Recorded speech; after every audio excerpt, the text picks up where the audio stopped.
श्री गणेशाय नमः। एवं सरस्वती नमः। धार्मिक आख्यानों के अनवरत वाचन में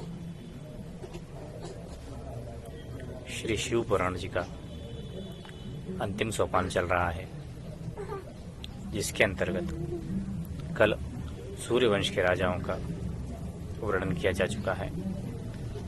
आज आगे की महाराजा सगर की कथा का श्रवण करें। ओम शिवाय नमः।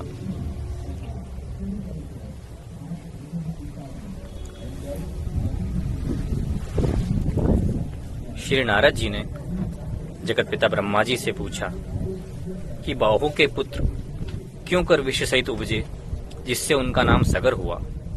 ब्रह्मा बोले कि जब राजा बहुत रात दिन तक स्त्रियों को भोग विलास में फंसे रहे, राजकाज त्याग दिया, तो उस समय है तालजंग और शक्र उनके बड़े शत्रुओं थे। उन्होंने उन पर आक्रमण कर दिया, राजा को परास्त कर दिया। राजा बाहु राजभ्रष्ट होकर उर्ज मुनि की शरण में जाकर रहने लगे। वहां पर उनकी स्त्री गर्भवती हुई। तब उसकी सोत ने ईर्ष्या और वैर भाव से उस रानी को विष दिया, जिससे कि उसका गर्भ जीता न रहे।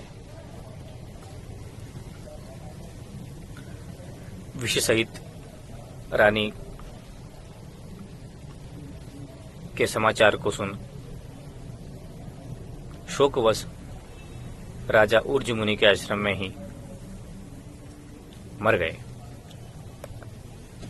राजा की बड़ी रानी ने सती होना चाहा, पर ऊर्ज मुनि ने सती न होने दिया और उसी से राजा का क्रियाकर्म कराकर उसे अपने ही हाथ ठहराया, जहां शुभ लग्न में रानी ने एक अति तेजस्वी बालक उपजा।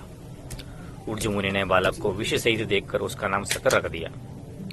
जात कर्म करने के अनंतर उक्त मुनि ने सागर को पहले सब विद्या सिखाई, फिर ऐसे बाण दिए जो हर एक को मिलना कठिन है। फिर शिव जी की पूजा सिखाकर उससे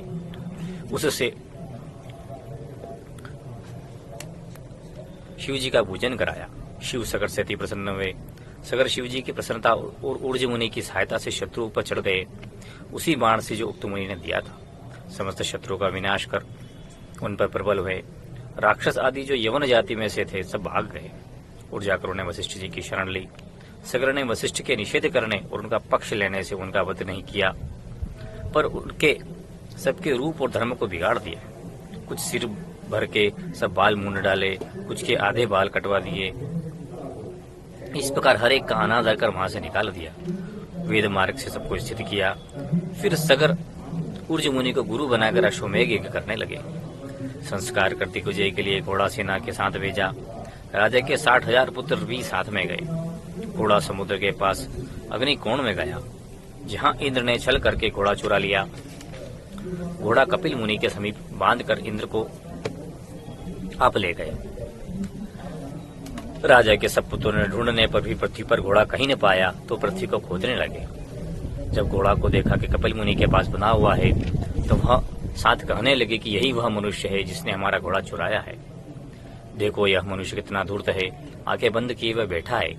क्यों न ये ऋषि ने हमारा घोड़ा चुराया है, इसको मार डालो, क्योंकि वह बड़ा पापी है। यह कहकर उन्होंने निशस्त्र कल कपिल मुनि की ओर दौड़े। जब कपिल मुनि ने अपनी आंख खोली तो सबस्त श्री कपिल देव जी महाराज की क्रोधाग्नि से जलकर तुरंत भस्म हो गए। केवल 4 बालक जीते बचे और पांचजन्य नाम का एक और बालक जो दूसरी रानी से था, वह जिंदा रहा। उसी पंचजन्य का दूसरा नाम असमंजस है। उसने अंशुमान नामक एक बालक उपजा।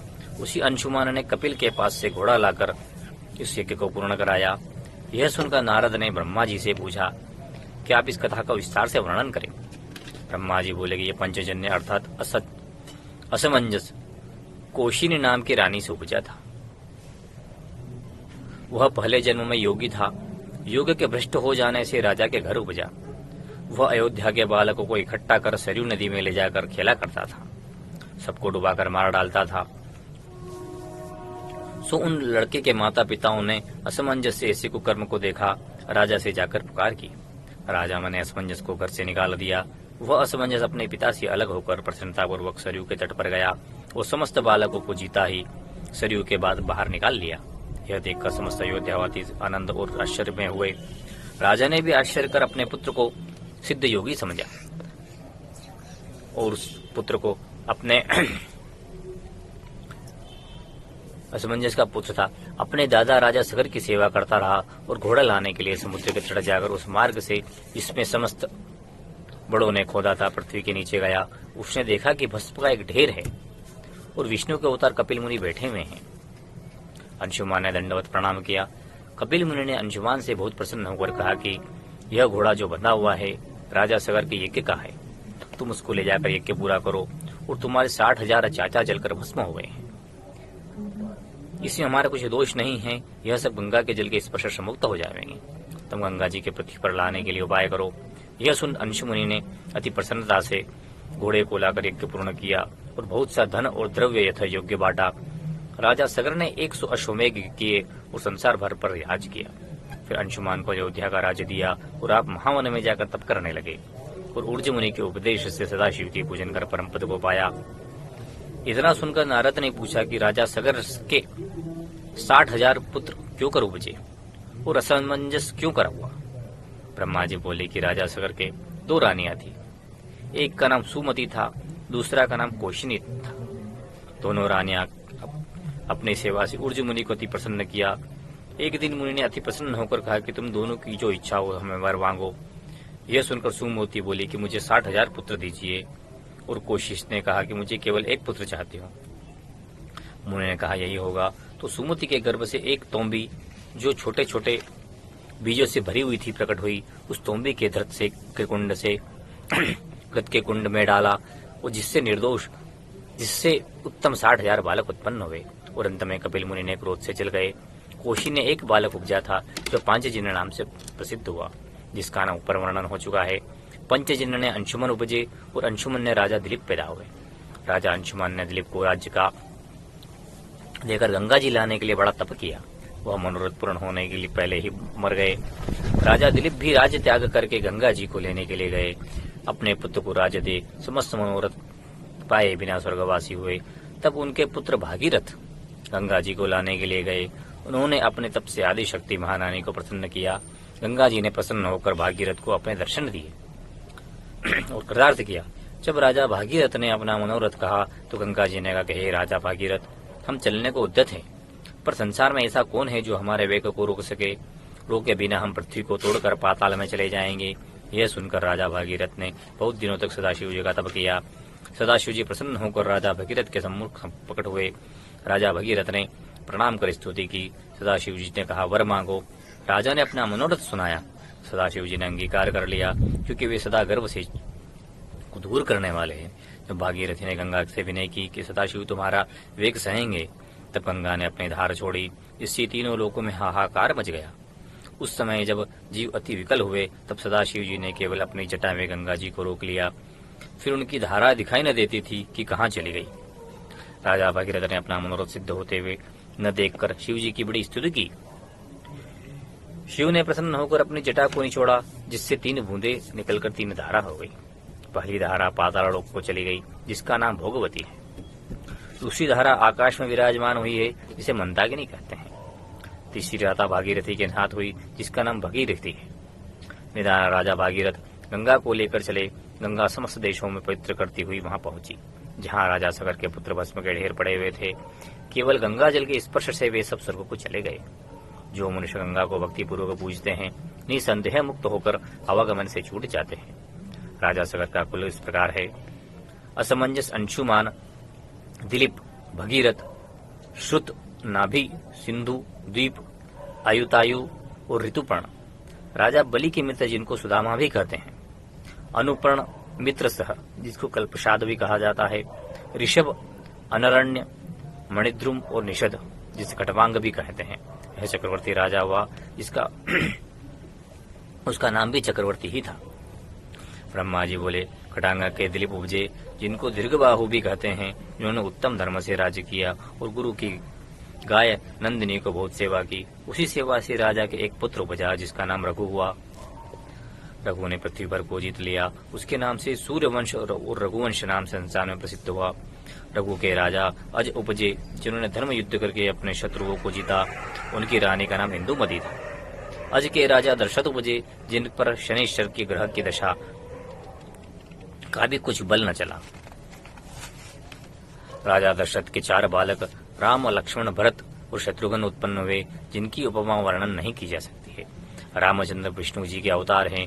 उनका चरित्र वर्णन करना अति आवश्यक नहीं है, क्योंकि उनका शुभ चरित्र सब कोई जानते हैं। उनके नाम लेने और सुनने से समस्त पाप नष्ट हो जाते हैं। राजा दिलीप की वंशावली इस प्रकार है: दिलीप, रघु, अज, दशरथ, रामचंद्र, कुश, अनित्य, निपज, पुंडरीक, क्षेमध्वज, दिवा, अविक, परिपत्र, बलि, अस्थल, व्रजनाभ, खगन और कंगनाभ। जैमिनी के शिष्य ने इनके समान कोई दूसरा नहीं हुआ है। याज्ञवल्क्य ने भी उसे योग शास्त्र से पूर्णता प्राप्त की है। कंकनाम के नाम के बाद क्रमशः पुष्प, ध्रुव, सिंधु, सुदित और अग्निपर्ण, शीघ्रम, मरुत। मरुत सदा अमर है। जो यज्ञ मरुत ने किया है, उसके समान दूसरा यज्ञ नहीं हुआ है। उनकी शेष सामग्री से राजा युधिष्ठिर ने भी यज्ञ किया था। न मरुत के बराबर कोई राजा हुआ है। वे महाशिव और चक्रवर्ती राजा थे। उन्होंने कलयुग का आवागमन जाना, भरतखंड को छोड़ दिया और कल्प ग्राम में, जहाँ सप्तमुनीश्वर चले गए थे, आप अभी वहीं ठहरे। जब कलयुग बीत जाएगा, तब मरुत फिर भरतखंड में आवेंगे और सूर्यवंश को बढ़ावेंगे। मरुत के उपरांत मरुत की संतान राजा वाणराज हुए हैं। बाण के बाद प्रश्न सिंधु, उष्ण, सहस्त्रबाहो, पशुशांकमणि, प्रसेनजीत, तक्षक, बृहदल, इन्हीं को अर्जुन ने मार डाला। इक्ष्वाकु ने बृहदल तक राजा इक्ष्वाकु रहे। आगे का राजा कहे जाते हैं, वे भविष्य काल के राजा हैं, जिनको भविष्यवाणी करके वर्णन करते हैं। वे राजा चारों ओर अयोध्या की नगरी के होंगे। बृहदल के बृहदारण्य राजा उपजेगा। उसकी संतान में नीचे लिखे गए राजा राज्य करेंगे: उर्क ऋषि, वत्स वृद्धि, प्रत्यमोम, द्वारक, सहदेव, बृहदश्व, भानुमान, प्रतीकाश, सुप्रतीक, मुरदेव, शुनकृष्ट, पुष्कर, अंतरिक्ष, सुप्ता, अमित्रजीत, बृहदाहो, विरहि, कृतंजय, रत्नजय, शाकप्राश, सिद्धोद, लांगल, प्रसेनजित, शूद्रक, रंगमार्ग, सुरत और सुन्मय। यह इक्ष्वाकु वंश केवल सुमंत्र तक रहेगा और सुमंत्र पर पूर्ण हो जाएगा, फिर दूसरा वंश चलेगा। इस सूर्यवंश की कथा अति पवित्र है। इसको पढ़ने या सुनने से आनंद प्राप्त होता है और समस्त मनोकामनाएं पूर्ण होती है। आज की कथा को यहीं विश्राम देते हैं। ओम शिवार्पणमस्तु। ओम नमः शिवाय।